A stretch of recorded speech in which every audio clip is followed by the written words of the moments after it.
where was I a year ago today? Or where was I a year ago this month? Because I maybe can't find an entry that was exactly today, but I love sort of seeing how far I've come and also seeing like, remember when you were worried about that?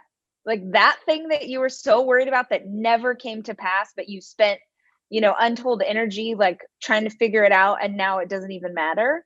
I think is really powerful, especially in this year where, back in January, I'm like 2020, it's our golden year, like all the things. And now it's just like, oh girl, you have no idea. I believe that each and every one of us has the power within ourselves to create the life that we really want. And I want to help give you the tools to make that happen. I'm Danica Patrick, and I'm pretty intense. Today on the show is the adorable, vulnerable, funny, wonderful human being, Rachel Hollis. We had a giant conversation about life. It was, everything from relationships to the relationship with ourself, the lessons that we've learned, the things that we are going to take moving forward, childhood, inner child. And we also then at the end of it sort of created what the future world looks like. I hope that you can take a lot from this interview, and I hope you, can learn just, some different ways of thinking and answer the call to wake up, answer the call to look in the mirror and to hold yourself accountable and create the life that you really want. How are you? I'm good. How are you doing? I'm good, but that's just like that's a throwaway answer. Let's answer how like we're really doing. I am tired. It's been a really long day. I start production on the show tomorrow. And so this was the day, I don't know if your team ever does this with you, where it's back from, 8 until now. It's just completely stacked. And it's sort of like, we got to fit all these things into all these little boxes to get everything done so that then you can go into production tomorrow. So I'm tired, and I am also debating with myself about whether or not I am really going to cook dinner for my children or if we are going to have takeout. That is literally like, as I was logging onto the Zoom, I was like, can you cook dinner tonight or are we going to get Chick-fil-A? I don't know. We're going to find out. Yeah. That's how I am. How about you? Well, first off, I think that if you can, there's like little sayings I have for myself, like if money can solve a problem, let it, things like that, like getting a cleaning lady instead of having to do that myself, or like, if going to get dinner or ordering dinner makes your life easier, then you know what, some days you need that. So, right. How am I? I'm feeling really like a lot is coming through. It's just like a lot of downloads, a lot of information, more and more clarity, waves of emotions still, like, of all the events that have happened in my life. And, some of that comes and goes. But generally feeling kind of just a lot of information coming through, especially recently. And the one good feeling is I'm just like really, and I posted this on social, like I'm falling in love with this mystery of life. Like, think about how it's like, I was thinking to myself, it's like surprises. So life is generally kind of like surprises, and not all surprises are good. Sometimes you open up your gift at, for your birthday or Christmas or whatever you would open up a gift for, and you open it and you're like, oh, it sucks, And sometimes it's not a good surprise. And then other times it's really, really good. And so, but life is kind of just a bunch of endless surprises, really. And we think we have it all under control and we think we've got it figured out, but it's going to continue to surprise us. And I'm just kind of learning to really love that. It keeps it How do fun. you process, like when you're in a season or in an experience of like a lot of information's coming at you, what are the things that you do to process the information you're receiving? I journal. Me too. Yeah. I talk to my girlfriends. I'm big on talking. Yes. I would imagine that probably falls under your umbrella too. Are you a verbal processor? Does it help you to sort of talk through? Yeah. I'm not only a verbal processor, but it can help more and more come through. Mm-hmm. Um, I, yeah, I think those are the two biggest things. Do you Do do you anything journal else? every day, like consistently, or are you sort of like when you're feeling what you're feeling, then you're like, I got to get this down? Yeah, I'm not a religious sort of person about, I use religion and I'm only meaning it for being a timeline of repetition. I'm not religious about journaling. Yeah, it's just kind of as needed. It's Yeah. extremely therapeutic for me. But I can kind of process with my eyes closed, process when I write, process when I talk, process when I, look at the sun rising. So Yeah. what about you? I have a gratitude practice that I do every day.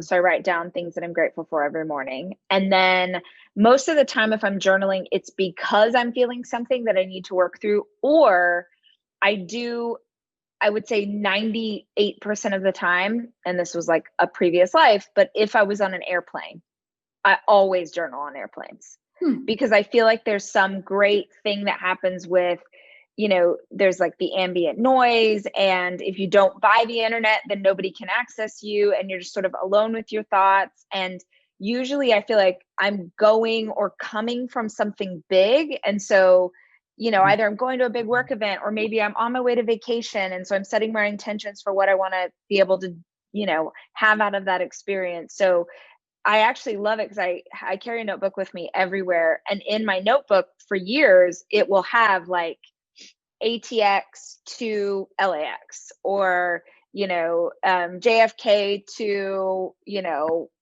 I don't know, like, but I love remembering like what airport I was going from and to, because I also think that that sort of colors what's, if you're flying out of JFK versus Honolulu, those are two completely different energies that you're bringing to that process.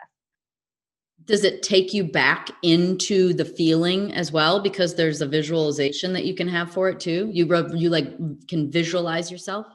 Yeah, and I review a lot of the things that I journal. So it's one of, I love, in fact, I do this, I've done this a lot, especially this year, of like, where was I a year ago today?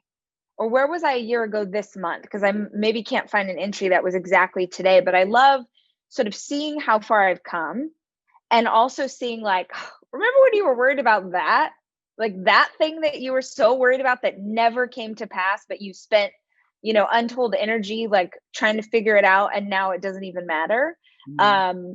I think is really powerful, especially in this year where, back in January, I'm like 2020, it's our golden year, like all the things. And now it's just like, oh girl, you have no idea. Yeah, strap in. What would you have told yourself if you were to go back and knowing what you know now? What would you have told yourself New Year's Eve going into 2020? What's really interesting is that when I go back, I do a lot of stuff every year at the end of the year and the start of the year. I do it by myself and I do it with my friends. We're really big on getting together, setting intentions, goal settings. We do it all the time. And it's just an excuse to like drink and have a cheese board and like cast your future or whatever. This is water. Right. But I feel like, I know this sounds so weird, but I feel like I knew change was coming in some way, because when I go back and I review all of my notes, or here's what I think of the future, or here's I'm laying these things out, it was a really weird time at the end of last year that I couldn't like grasp what to write down. I couldn't see sort of specificity. I couldn't like, in a way that's very unlike me. I remember I was with some of my closest friends and we always do like brunch into some kind of vision cast, dream cast, whatever. And so we're having brunch and then we did this whole thing. We all asked the same questions and we journaled and then we went around and everybody had to share so you can like hold each other accountable. And I couldn't answer so many of the questions like, oh, what do you need to release? What do you need to take? And in hindsight, feel like my gut was sort of telling me like, things are in flux or things are going to change, or you can't see what it's going to be because it's about to take such a drastic turn that you like, I know it doesn't sound weird to you because I know No, it doesn't at you all. vibe on this with me, but I feel like my intuition sort of knew life was about to change. Mm.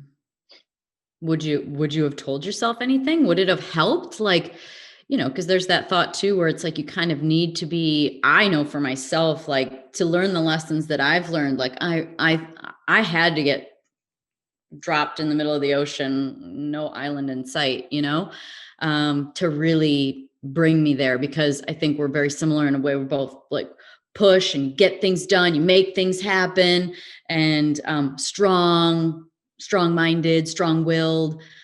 Sometimes you got to let go. Sometimes you got to Yeah. sometimes you got to kind of Yeah. land shit. I don't think that I would, and I think this about my whole life, is that I wouldn't want to know.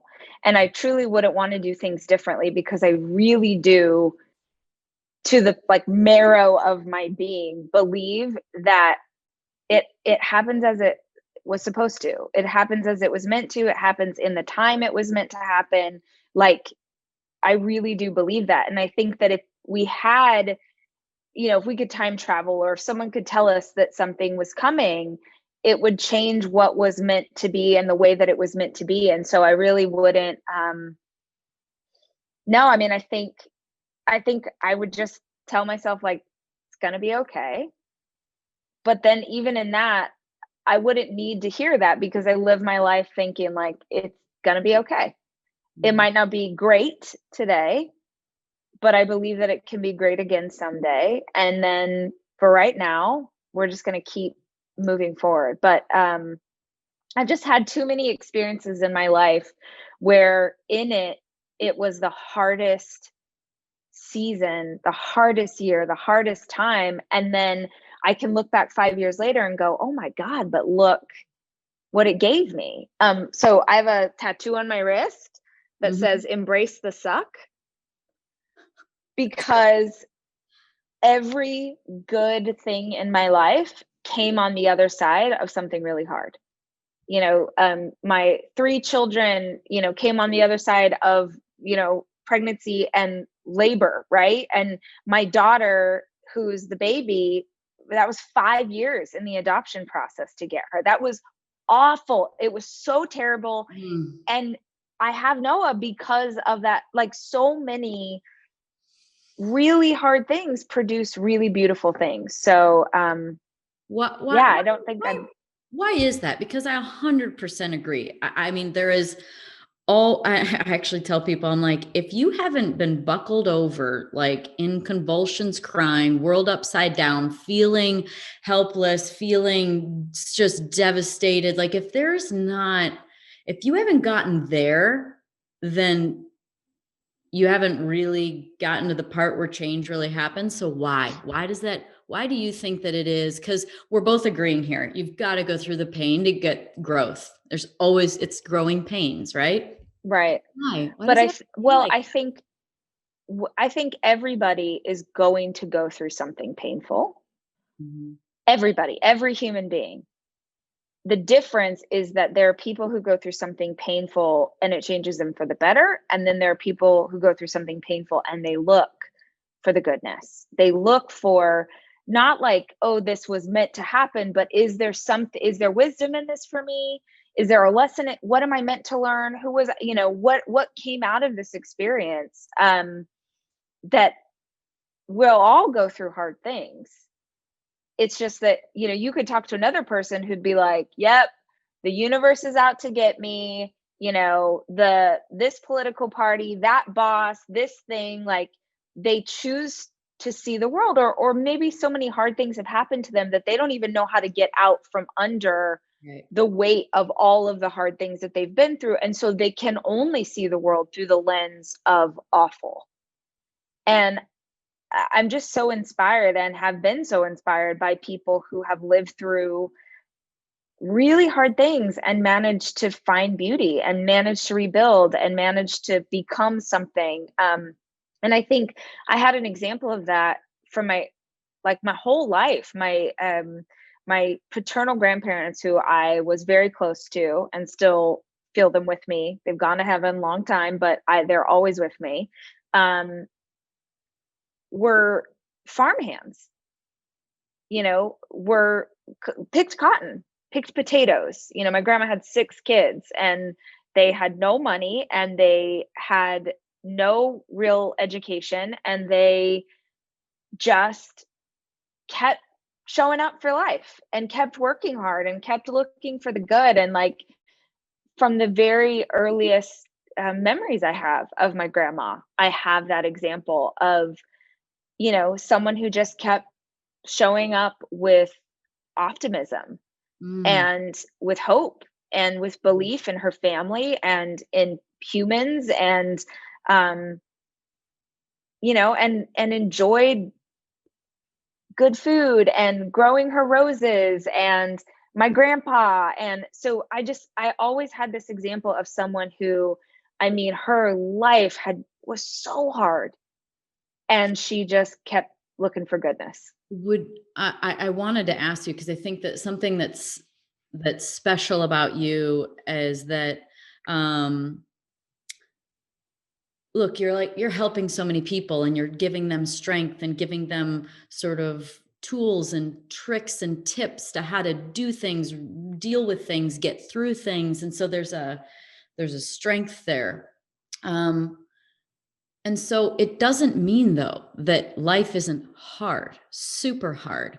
So what I wanted to ask about, and you just started sort of giving me some examples with your grandma, but you have a good relationship. It's your relationship with discomfort. It doesn't mean you don't have it, but you just have a good relationship with discomfort. I'm going to stand up and dust myself off, and I'm going to choose optimism, and life is a bucket of shit right now, but you know what? It's not going to stay like that. And I'm going to do these things. Like, I think it can be off-putting at times for people, because they're like, oh, whatever, everything's just, don't you ever Right. just break down and, Right. show me the vulnerability. But I just think that, my sense is your relationship with discomfort is something that is something you've cultivated. Well, my whole childhood was discomfort. My whole childhood was, I guess I shouldn't say whole, because there were beautiful parts of it. I have, like I said, my relationship with my grandparents. I have really beautiful memories of my childhood, but I truly believe that my parents did the best that they could with what they had, but their best was not great. Yeah. And I grew up inside of chaos. I grew up inside of fear. I grew up, daddy had a awful temper, and you never knew, what was going to happen. You never knew, are we going to have a nice family dinner, or is he going to get angry and they're going to get in a fight and he's going to punch a hole in the wall, or rip the TV out and throw it in the back. Like, you never knew. And so, I've done a lot of therapy to understand sort of the effect that has on a child, and growing up in this anxiety of, I never feel safe. So like, as a child, I never feel safe because I never know what to expect. And also, my role then was to keep the peace.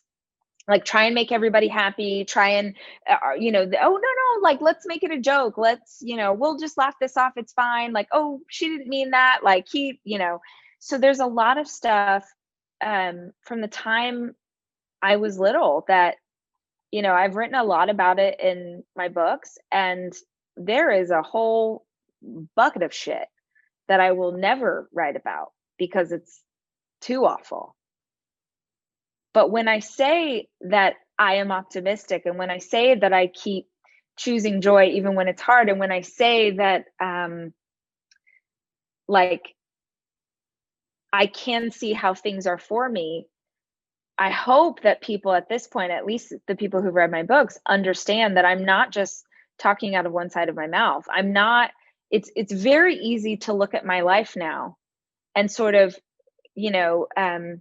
be flippant about like, oh, well, easy for you to say you're a successful author, or like, I understand that I will never truly understand the full privilege of being a white woman, of having the access that I have, of now getting to a place where I have financial resources that I didn't have. But what people can understand or not is that I grew up poor. I grew up in a shitty, hard home life. I moved away from home at 17, like moved to a different city at 17, like wasn't even old enough to lease my own apartment because I just wanted to escape. I wanted to get away. And I remember when for all of high school that I just kept thinking, like, I'm going to get out of here. I'm going to get out of here. I'm going to get, it was all I thought about, was all I focused on. It's probably the original, like, me goal setting is like going back to those teenage years. And it was all I thought about was just getting away from this house. I just wanted to be out of this house. I wanted to be out of this environment because I kept telling myself, if you leave this place and you're still unhappy, then you will know that it's you. It's not your environment. It's not these people. You will, for the rest of your life, have to take responsibility for the fact that it's you.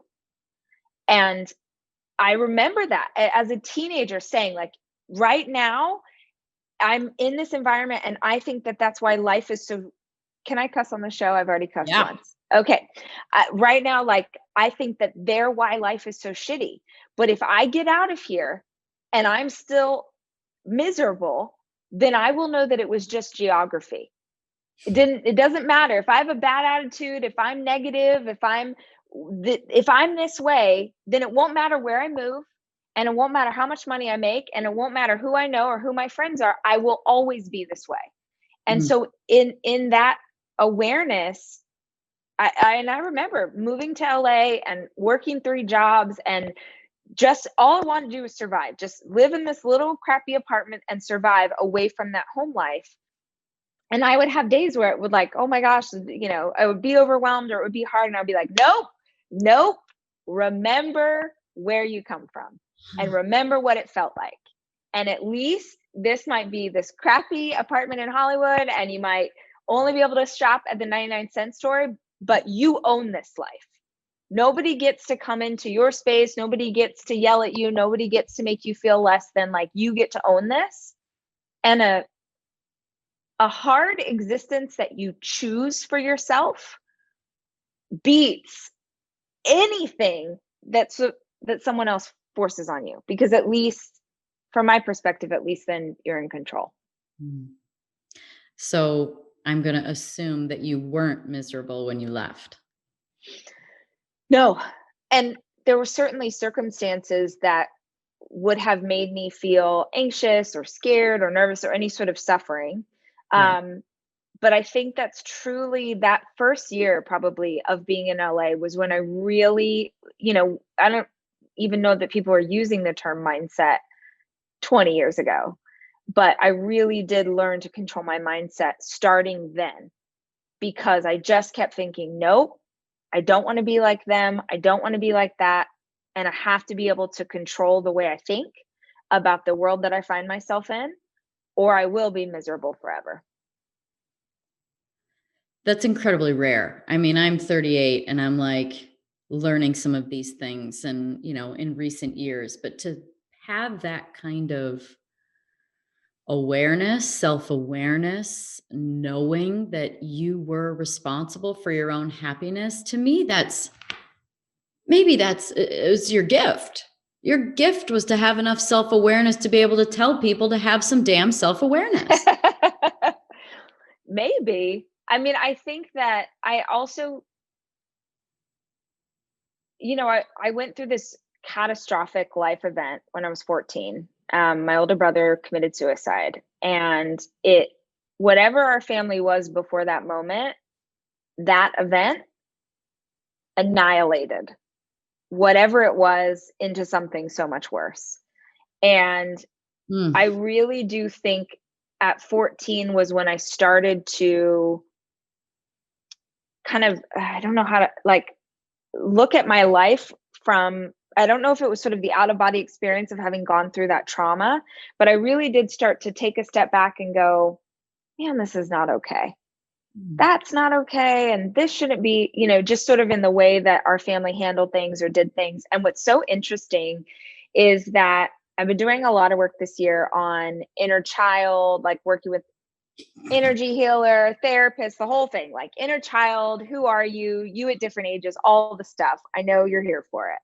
I'm And absolutely going to make you want you to go into that. It's so powerful.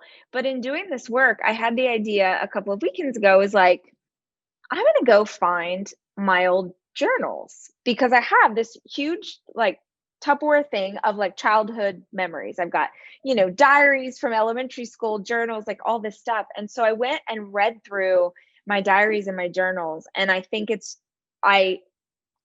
was the first time that I was conscious of as a very little girl, like, so elementary school, that even then I was writing things or processing things that even my 7-year-old brain or my 8-year-old brain knew was not okay, knew that the way that my parents were behaving or the things that they were doing were not okay, which is wild because I have an 8-year-old, right? Like it's so interesting to think of your own kids, or if you have kids in your life, that you're like, I was Ford's age and I was writing this diary entry that is beyond fucked up.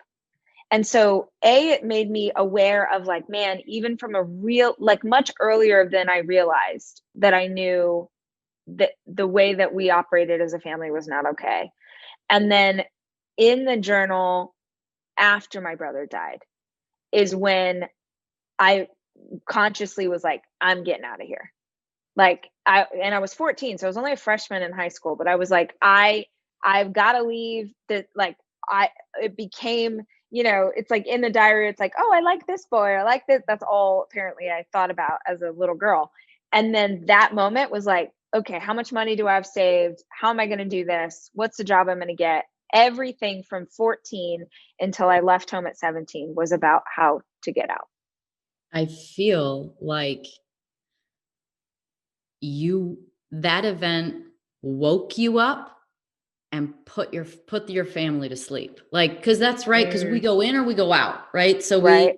I think I heard you say in one of your videos, like there's never been a sexier time to numb out. Right. Right. Well, I mean, people are doing that. And then, yeah. But it's also like a great call to your own truth and learning the lessons right now, which is the road that I've gone down. And I'm sensing it's the road you go down. You've been going down that road since you were 14. Yeah. And so how crazy that happens. And I just sense that it woke you up. Do you agree with that? Yeah, no, and I think that's a great way to think about it. And I haven't thought of it in those terms before, but 100%. Because it was just sort of this jolt of, and maybe it was that whatever like sort of facade or like, the house built on sand or whatever, that Ryan died and then it was just gone and there was nothing. And we were starting from scratch. And I had never told this story, but in the new book, I tell the story of the day my brother died is the last day my parents ever parented me. And I was 14. And I mean, legitimately, they checked out. And from 14 until I graduated high school, like nobody one time, did you brush your teeth? Did you do your homework? What are your grades? Never. How are you? No. And what I say in the book is I've had more conversations with my 11-year-old about Fortnite than either one of my parents have ever had with me about my brother's death, what I saw that day, what I went through, the trauma of that experience, nothing. And it is wild. But here's the thing. I don't know how this will be received, but I'm just going to speak truthfully to your listeners. I would not be the woman that I am. I wouldn't be who I am if I hadn't gone through that experience. And knowing that this chapter, I'd written this chapter and I knew that it would hurt. I knew it would hurt my mom to read it. And I wanted to tell her in advance that hey, this is what's in this book. And I didn't know how that would be received. And, but I wanted to give her a heads up, because that's a really harsh thing to have in print, widely out in the world, and have your friends sort of come to you and be like, hey. And so I told her it was coming, and she sent me a note at the end of last week because she had read the book. And when I told her, she surprised me by saying, she's like, I hate that that's the truth, but that's the truth. Like, I really hate that happened. I hate, but I'm not going to argue with you, because that is, and look, I give so much honor to the fact that I have no idea what it would feel like to lose your only son in that way. I have no idea. So, and it was, she was just like, I wish that if I'd give anything to like have done that better or go back. And I was like, Mom, honestly, they didn't grow up in homes or family. They didn't have the resources. They didn't have the information. They wouldn't even have known how. They coped with what they knew. And it is what it is. How did that feel, though, for her to say, I'm sorry, and for her to receive that? Shocking for me. Because I have known that I needed to have that conversation for 6 months. And I didn't, not. 6 months, or like your whole life? That one specifically 6 months, because I just knew that thing was going to come up. Because right, I'll tell you, that's just the book, but that's just the book. Life. But that's also not, to be honest, I won't. If this feels like we're having a therapy session, and this feels like way too deep. If I tried to dig in and unpack all of the stuff with my parents, I could not have a relationship with my parents. Ooh. That's real. Wow. Because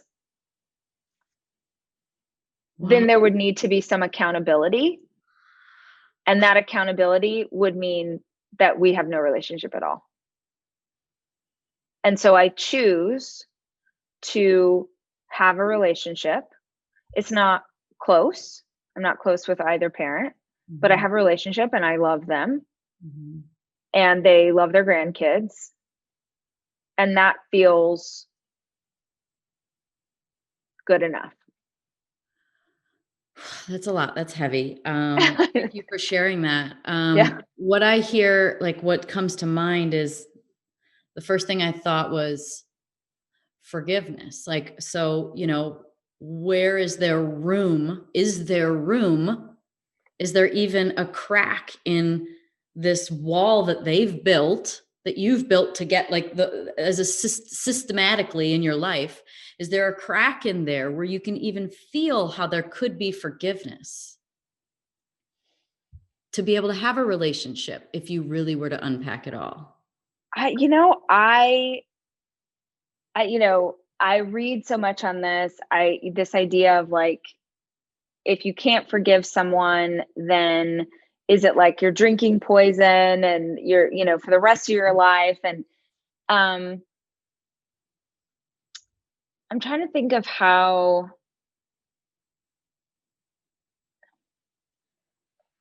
it doesn't feel, and I have said this to her. My God, if someone listening to this knows either of my parents, like, be a bro and do not send them this podcast episode. But I don't know if other children who maybe have grown up in similar circumstances can understand this thought, but it doesn't feel safe to forgive. To me, would be to let guards down, like to just be like kind of open, of like, all right, we've forgotten this thing, or we've forgotten, we're like moving forward. And if it was truly that idea, that does not feel, it doesn't feel safe, because I don't I don't trust that I wouldn't get hurt again. And so for me, it's a boundary of we're going to have a relationship from here, but I'm not willing like to unpack and to really dig in and to like go to therapy together and like do whatever. That would maybe produce maybe that would produce a closer relationship. But that's not something that feels, I don't know, I don't know the rest of my life, but that definitely right now just feels like Surprises. Life is a bunch of surprises. Well, right. no, well, like forget about them, forget about that dynamic. I think this is a powerful concept that like kind of brings emotion to me, even just sort of thinking about this from my own perspective. But it's really big. So what have you learned to forgive yourself for? I think, I guess I don't think in terms of forgiving myself. I think that I have learned over time, I'm very graceful with myself. Mhm. And if I could have a wish or a hope for other people, it would be striving for a similar level of grace, um, of accepting myself as I am, Mhm. even as I work to become something new and different and evolve. And I think that the grace that I have with myself comes like having this level of grace then definitely eroded some of that unrelenting drive that I had, 10 years ago, and maybe meant that I produced more and that I produced at a higher level and that I was more ambitious and all of these things, but also came at an incredible expense on my health, my relationship with my kids, my relationship with my partner. I think that I have learned over time to really just be like, okay, maybe today we're going to kill it, right? And we're just going to be the greatest leader and the greatest mom. And we, made dinner, we did the thing. And maybe tomorrow, the only thing that you can do is, you know, get Chick-fil-A and, watch a movie and wear sweatpants. And both sides of you are awesome. And maybe the person who needed to kind of hibernate and have a moment to kind of recoup is what makes it possible for you to go be the badass tomorrow. Mhm, So I guess I mhm. don't think in terms of forgiveness. I think I'm very accepting of myself. And Mm, I don't know that I was a decade ago. mm. That's probably been helpful. What have you seen, like, again, because of course we had what was supposed to be, I think, 15-minute conversation that turned Right. into an hour 15. Yeah. Um, Right. so, like, obviously, I remember a lot of the stuff that we talked about, and of course, this whole inner child and that stuff. Like, we were Yes. both diving down this rabbit Yes. hole of like, it just keeps going. So, what Mhm. have you found has been? What's your most recent? What is your most recent situation where you can see the inner child, the way that your childhood went, the things that you learned how to do to cope and survive then that isn't serving you now? What needs to die? What needs to Um, be transformed? One of the big things that I'm working on and have been working on for, you know, 10 years maybe is anxiety. And I had this epiphany about anxiety. Did I talk to you about this when we Yeah, were yeah, we were a about little. the, Go for it. yeah. So I have, 5, 6 years ago, really started to, I was having debilitating anxiety attacks and it was truly ruling my life. And I started going to therapy. I started reading books. I did all of these things to kind of learn how to deal with the anxiety, which truly was what started me on this personal development journey. Um, but I did all these things. And what I think is so fascinating about any time in our lives where we're working on ourselves is that it's just this onion And you never run out of layers. Like you think you've like figured out all the things about this topic, and then you're like my best friend Sammy always says, like, oh, I just made another connection. Like I just connected again why that thing triggered this thing, which is so powerful. Just had that Right? the other day, like a really big thing. And I'm like, Like, oh my God. I mean, if my oh, parents listen to this too, I was like, oh my God, that like bitchy voice that I like tells me mean things when I get a little insecure or something happens. I'm like, both of our parents probably shouldn't listen. I'm like, that's my dad. It's my dad's yeah, voice. Those are the things, yeah. that's not me. Like, I and ask, actually, often I ask women, the voice that's in the back of your head, the one that says mean things, I usually ask, is it a man or a woman? Which is mm, always really interesting because depending on how you're raised or who you interacted with or whatever, it's different. And then the second question is, do you know the voice? Because to have that epiphany of like, oh, it's dad, that's, which even in that, there's some like, well, I will be damned if you are still controlling me, at 38 years old, if I'm still, that's so powerful though. If we can understand why we do things, why we are triggered, why we're put in, I honestly believe if we can understand why, we can figure out anyhow. But you have to understand why it's happening in the first place. And so many people will not dive into that. So for me, this anxiety is something I've been working through and dealing with, and I have so like I'm like I got this, right? And not to say that I still don't get anxiety, but it's not at all what it used to be once upon a time. And then I recently had this epiphany of I've been working with a therapist, and we've been talking about me at different ages of my life, and even that was really powerful for me to think like, what version of me is having this reaction? So I had anxiety about something one day, and to be honest, when I get anxiety, I'm like pissed. I am so tired of this emotion. I am so tired of unnecessary anxiousness that then I talk myself around. And I'm like, what? That's such a dumb reason to be worried, and it just wastes time, and it's a distraction, and I hate it. And so I'm like, okay, how do we let's keep unpacking. Let's keep peeling back the onion layers because I really don't want this to be able to affect me. There were times in my past where anxiety would shut me down for a day. Anxiety now maybe will shut me down for 15 minutes, but honestly, I don't even want to lose 15 minutes.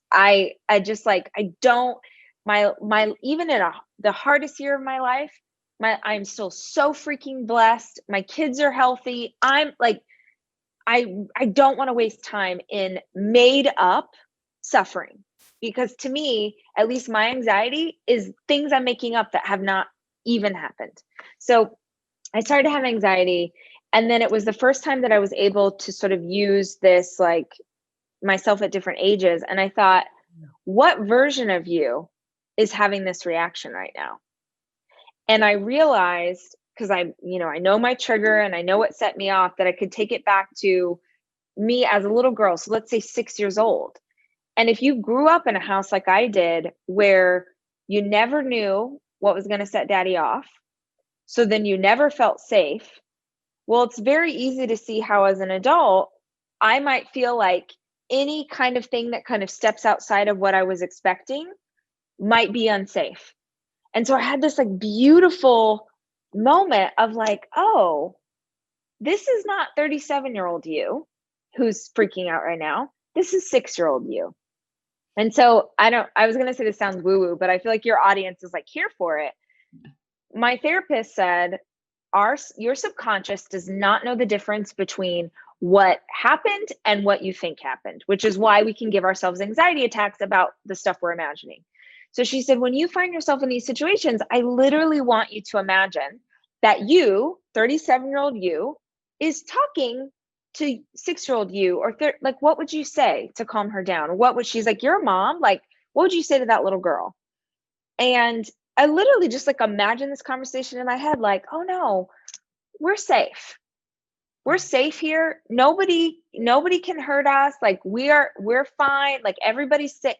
And immediately just all of the mm, anxious, like just drained out of my body. mm. And the power of understanding sort of which version of you is showing up in this moment. I just did an interview with Rob Bell. Do you know Rob Bell? Oh, Right. what a weird loop this is. The people, okay. Yes. I have some friends staying here. They're really, really good friends with Rob Bell. Oh, how funny. And they're burning time at the mall right now. But they know that's so crazy that you just talked about Yeah. Bell. Yeah. So he was just talking about this idea of he said, people like say like I'm anxious. And he's like, you are not anxious. You are having an anxious thought or you are having anxiety, but we start to associate ourself with the feeling, right? We're like, I'm pissed. No, you as a human, you are not pissed. You are doing that emotion. You might be having that emotion, but that isn't who you are. And I think when you're experiencing something debilitating like anxiety or panic attack or depression or something that does feel all consuming, that we start to make that, like we start to accept that as who we are. And the ability to separate yourself from the feeling. And at least I'm sure there's a bunch of different ways to do it, but for me, the age thing helps me to separate myself from that feeling. It's like, oh no, 37-year-old you is fully capable of handling these things and feeling this stuff and going through life and being okay. So it's a different version of you that's having this moment. Which version of you is having this moment? You would love a conversation with him. Yeah. He Yeah. is That's so funny. philosophical. Dave and Sarah, when they get back home, and be like, so guess who Rachel was talking to just before me? They'll probably send him a message right away. It's like the observer. I feel like that's one of the most so I moved back home to Indiana lived with my parents all summer because of heartbreak. And, and so, but it was actually amazing. And also like, I'm not going to say awful. It wasn't awful. It was great, but I learned a lot. So I was able to watch this sort of like old dynamic that I hadn't been so immersed in for so long. I could watch this like codependency dance happen. And it like, I got pulled in initially, like to some of the old patterns and ways of reacting and taking things personally. And then I ended up being like, that didn't feel good. Why am I getting in the middle of that? Like, Right. And so then I had to learn. I mean, I lived there for 3 months. Like I had to learn how to like remove myself from it. So I became like an observer to this situation. So I could watch this dynamic happening and it was like entertaining almost. I'm like, and you could just, because you're not in it. It's like, that's one of the big things that's happened is like the difference between being in it and consumed by the emotion and letting that be you. Like Rob said, you aren't the emotion, observe the emotion. And my therapist said too, the other day, she was like, about judgments, but this plays into the same thing. It's like, just narrate what's going on. Oh, that person just cut me off on the road. Oh, that person is driving their car. Oh, this person was busy and they didn't get here. Instead of being like, they're late and whatever, and getting offended or getting hurt and taking things, just narrate and observe. That's so good. That's really good. A really helpful thing. What do you see? Like, I mean, I can look and see like all kinds of fun dynamics that happened in my relationship, because in relationship, triggers are our teachers, and we can learn the most in our intimate relationships. I've said this a few times, like I wanted to heal and wanted to learn and wanted to unpack all these things. Being in the relationship, if we would have stayed together, I think it would have taken a lot longer. But it has gone really fast being out of it because you're kind of thrust into it. Like what was it in the relationship that you can see like your sort of childhood shit come up? Like what happened? What were your triggers that were just like, because for me, it was like trigger on trigger, like that was our situation. Like our wounds were not compatible. Like, that was, you know what I mean? Like they just kind of kept tripping each other, kept triggering each other. Like, well, and I think, what showed totally. up? And... In hearing, there's something painfully beautiful. And I mean, I'm sure he'd be so frustrated that I said beautiful, but you know me and trying to look for good. About how we both have completely different narratives about what has just happened. And every couple has that. Every couple has their version of the truth, and it is true for them. And my truth is very different than his. And what I have tried to do is understand, try and understand how he could believe that's true. Right. So, you know, when we first broke up, there were so many things that he would say that I would just be like, what are you even talking about? Like, this is crazy. But then he kept that it finally like clicked for me one day, like, oh no, that is true for him. And if it's true for him, then how did I also contribute to that truth? Even though like I am completely disagreeing with that being the reality, how I have to also own that that is his reality. And so how did I play a part in that? And I had a lot of anger for that dynamic. And in that process, it allowed me to be more empathetic about that being his truth. And I was like, okay, I can also understand that if I grew up in the kind of house that I grew up in, I am very non-confrontational. So you would have to threaten my friends, threaten my children. Like you'd have to do something to provoke me to get into confrontation with you. And most of the time inside of confrontation, I will shut down. And so he is like the captain of the debate team. He's he could have been a lawyer. He would have been incredible at it. So he like comes alive. He's like, let me give you a 17-point process. Like here's like all the reasons why I am right. And how I would handle that is I'm just going to shut down. I'm not going to speak. You win. You're right. You okay, because I just want to keep the peace. And it was really powerful for me to understand if I feel like I have over communicated, and he feels like I haven't communicated enough. And I'm like, that's crazy. Yeah. But then me understanding like, oh, could there be truth in that? If you know that you tend to shut down, if you know that that's a trigger for you, I can't even remember what I was listening to. It might even have been a book I was reading that talked about, are you afraid of their anger? Are you afraid of your own anger? And I was like, oh man, that is so real. 100%. So what was the answer? Yes, absolutely. Afraid of your own And anger. then I'm like, okay, if you're afraid of their anger and your own anger, how likely are you to stay in conversation, to really unpack it, to dig in deep? Probably not very likely. And so then could you give him the benefit of the doubt that from his perspective, you didn't communicate enough? Yes. And so to me, there's something powerful in like, we're both right. Because it's true to both of us. Because the alternative is, and I know that there are situations where someone is breaking up or getting divorced from an awful, terrible person who did terrible things, and that's not my relationship. And so if I know that he is a good man, and he is, there are parts of us that were very unhealthy, but in this piece, then I have to honor that that is his truth, and it is true to him.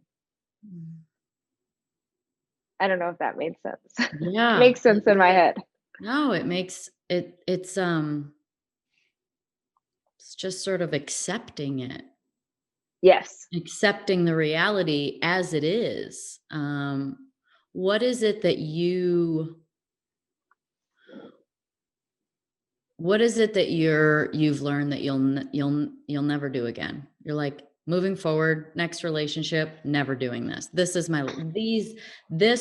are my lessons where I'm like, thank you. I can say thank you for these because I'm not doing this again. I truly don't know how it would have been possible for us to have been able to still have a healthy relationship, given that I am a completely different person than the one he married. And one of the most painful, hard things about what was is that forever there is this tension between kind of what he signed up for and who I am today. And then there is this tension within me to try and keep fitting myself into a box that is what would be preferred. And so if it means that I'm single for the rest of my life, that would be preferable to feeling like who I actually am is not okay.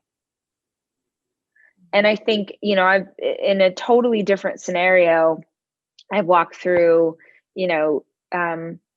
with a few friends coming out of the closet and, telling people that they were gay and having, family members disown them and losing friends and, have walked through some experiences with people who, when they admitted who they truly were, they lost a lot, right? They lost big, important pieces of their life.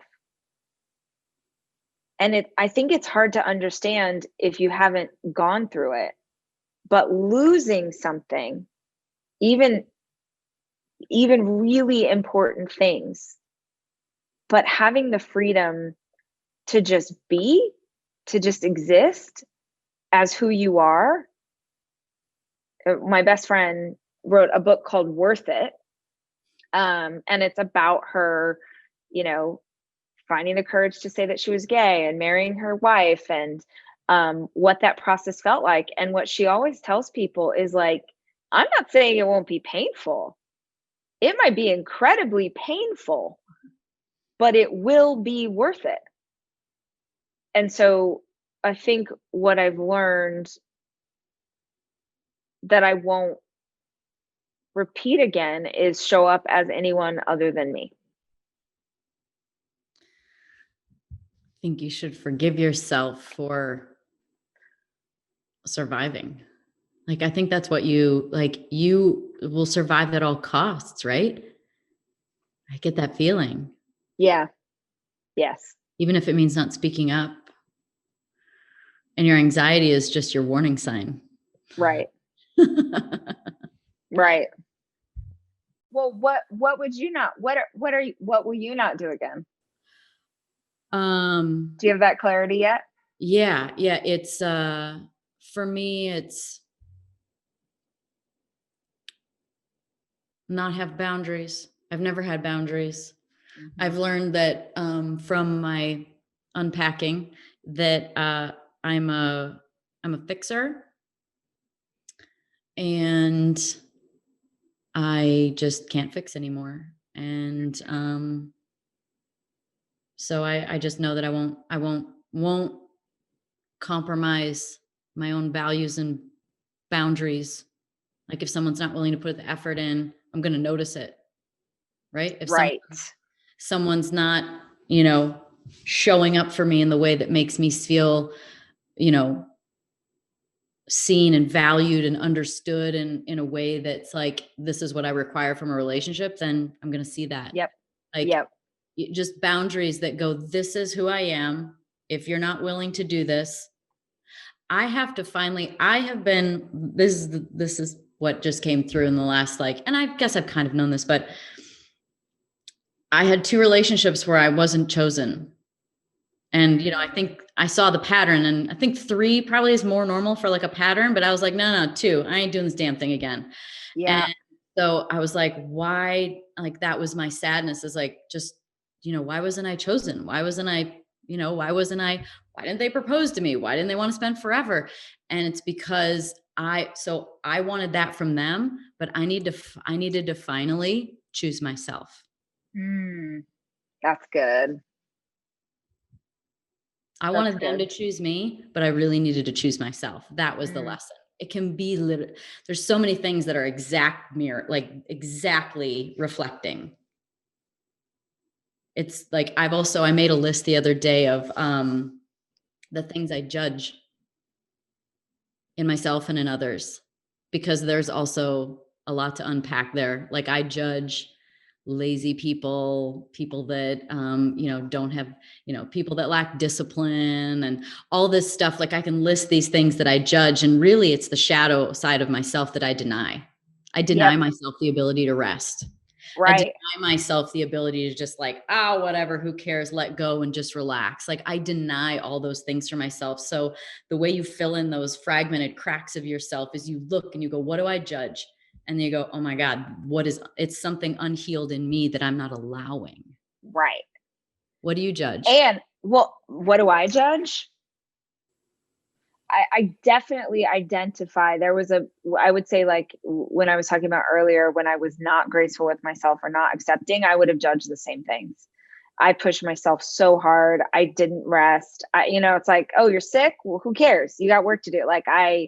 All of those things I absolutely would have judged other people for. In fact, my best friend, did you ever take the Enneagram test? Did we talk about this? We talked about it, but I haven't. I think Oh, come the on. numbers, it's like 1 through 9 or something. 1 through 9. Yeah. Yeah, I So swear my, I think I took it and I thought I was an 8. You said you're definitely a 3. I oh, think you said a I 3, thought you were a but three, but you could be an 8. I You think I was an absolutely could 8. be an, There was one I more can see number. that.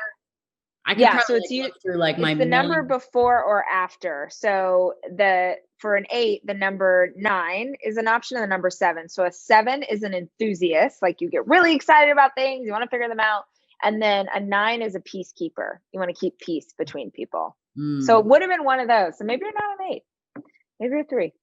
maybe I'm But my best friend is a 7, which is the enthusiast. And when we first met, probably that first year, I loved her, but I also totally was just like, oh, this woman, like, she's so much talent. Why doesn't she write a book? Like, why doesn't she do like, we would go on runs and I would be like, oh my gosh, okay, what if you did this? And then you could do this, and then you could do that.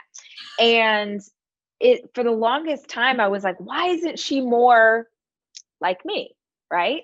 I wasn't putting those words to it, but that was essentially what was happening. And now I mean, it is by the grace of God that this is my best friend, because this sounds so cheesy, but I feel like in so many ways she taught me how to live.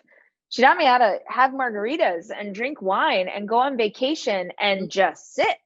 And she taught me things that I needed so desperately in my life. And I have such a more beautiful, richer, funner existence because of this person who is not like me at all. And so there was a time where I would have judged that. And now I'm like, thank you, God. I know exactly why you put this person into my path. I know exactly why they're here. And I rub off on her, right? She did write the book. And she rubs off on me. And that is the beauty of that kind of relationship, is like you're both bringing something to this table. And yeah, but I definitely can understand. I would have judged that long ago for sure. something that, like, to sort of move and shift, because I know it's been heavy and I know we can go into heavy, but Right. we can also lighten it up and have some fun. Right. The thought that came to mind when you started to say something earlier was like that your new life is going to cost you your old one. Mm-hmm. And obviously that's been happening a lot for us. So I want you to like paint, what's your new world? What is the new world? Who's in it? What do you do? Where do you go? Like, Right. what jacks you up and gets you excited? Like, what do you do now that you never did before? Like, build the world for me.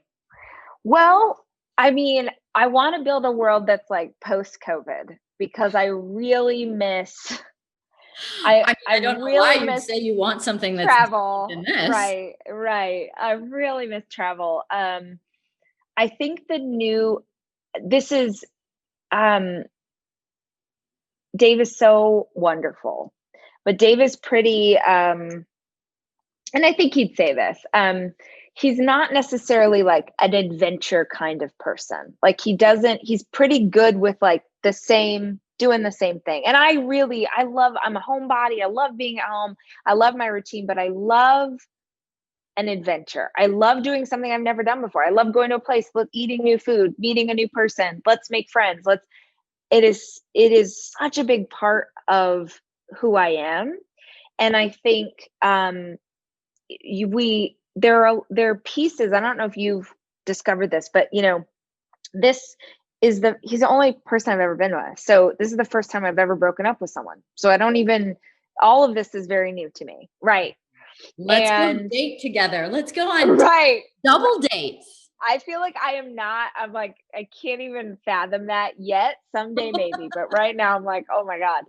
But I have never realized how many parts of myself I had suppressed just because he didn't like doing that thing. And I am positive that that goes both ways. Like I am positive there are things that he loves that he didn't do because I didn't really like to do them. I think it's a natural thing when you meet someone when you're that young, because you just sort of like, oh, we'll just become this like blob together instead of like our individual selves, right? And so there's just a bunch of stuff that I'm excited to explore again when we're able to do that. Um, one of my favorite things ever, and I sort of get to do this through the podcast, but I want to be able to do this in life, is like I want to have this conversation with no cameras and wine, right? I just want to be able to like meet people and like, no, I know, but like This is all I do. I don't have shallow friends. Like unless we're talking about the fabric of the universe and inner child. Right.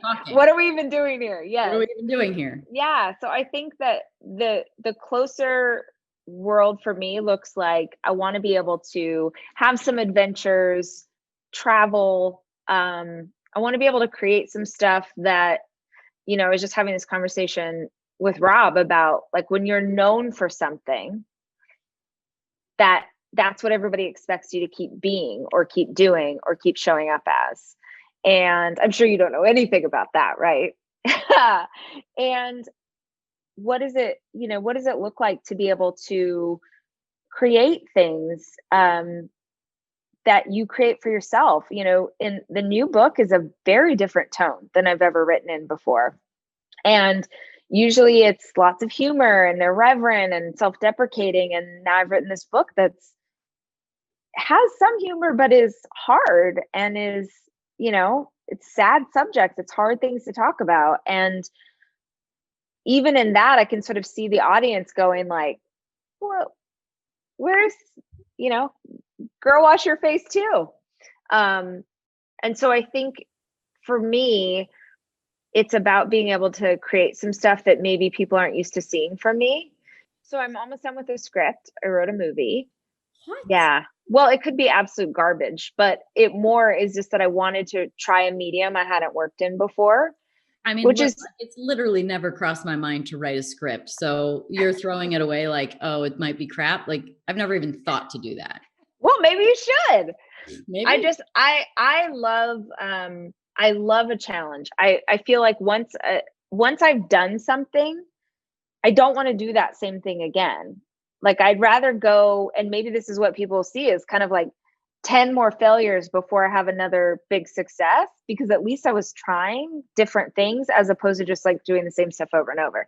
So the future that I imagine for myself right now, I can't even fathom a relationship. I'm not even interested. I'm interested in getting to know myself. I'm interested in sort of becoming more me. It's funny when rumors started to sort of circulate, and maybe this is normal, but I never experienced this obviously, of like who I was with secretly, or who I was going to be with. And I just find that so fascinating that that's what people think. Like, I'm like, I just got out of an 18-year relationship 5 months ago.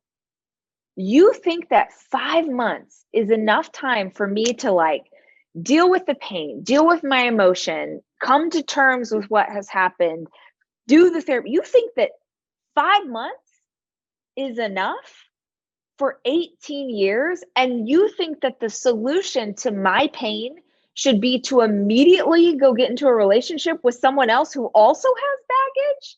That's what people, No that's what people freaking do. way. That's what people do. Yes. So they don't have to feel. So they don't Yes. have to see the shit. So Yes. they don't have to Yes. see their shit. Right. They Right. do. And they don't think, and more than anything, it's not even, I don't think it's conscious, like, I'm not going to look at that. I think that's out there for 100%. sure. But I think a lot of it is they don't think anything is wrong. Right. I Right. didn't. Like, oh, just go find. I don't know if you've experienced this, but I've had so many people, like executives in meetings, people on the street, like who will say, oh, don't worry, he's out there. Like, you're going to Oh, find. And yeah. I'm like, you think that's my concern?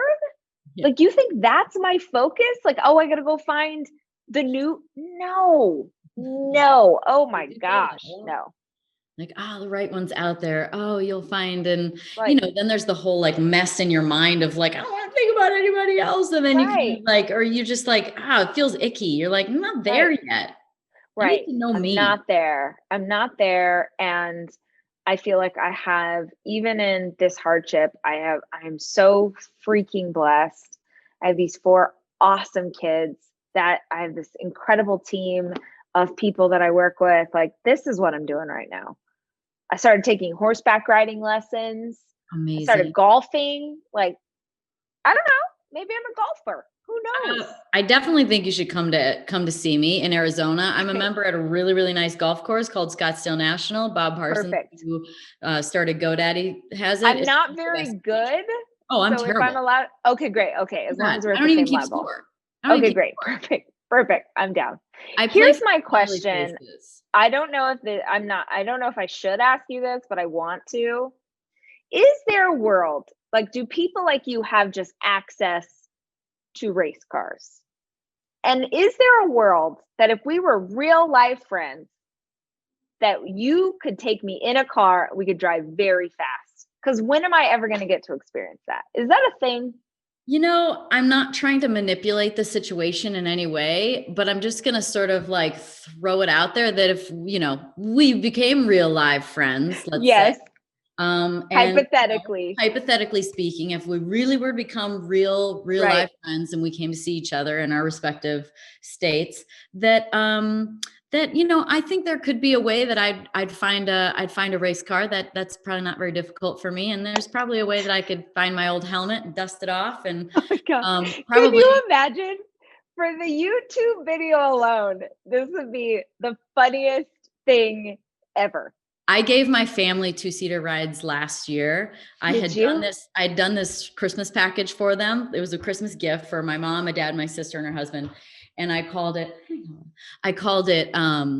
drinking and driving. And so it was to pay for a trip out to Napa to get a 2-seater ride with me and go wine tasting. And so I was already doing a charity package that had been an auction item for me to do 2-seater rides. So I put them at the end, and I have entertained the idea of buying a sports car, and I've also, Honestly, and be able to feels give like a good 2-seater party rides trick. every year. Feels good. Like you're just having a party and you're like, all right, who wants it? I'm not encouraging drinking and driving. However, it was a funny way to give a Christmas present. Honestly. But that could definitely Okay. happen. Add that to my adventure idea. That's just going to be a byproduct of all of our fruitful sharing, caring, growing, learning, crying, drinking, Yes. and adventuring. I'm here for it.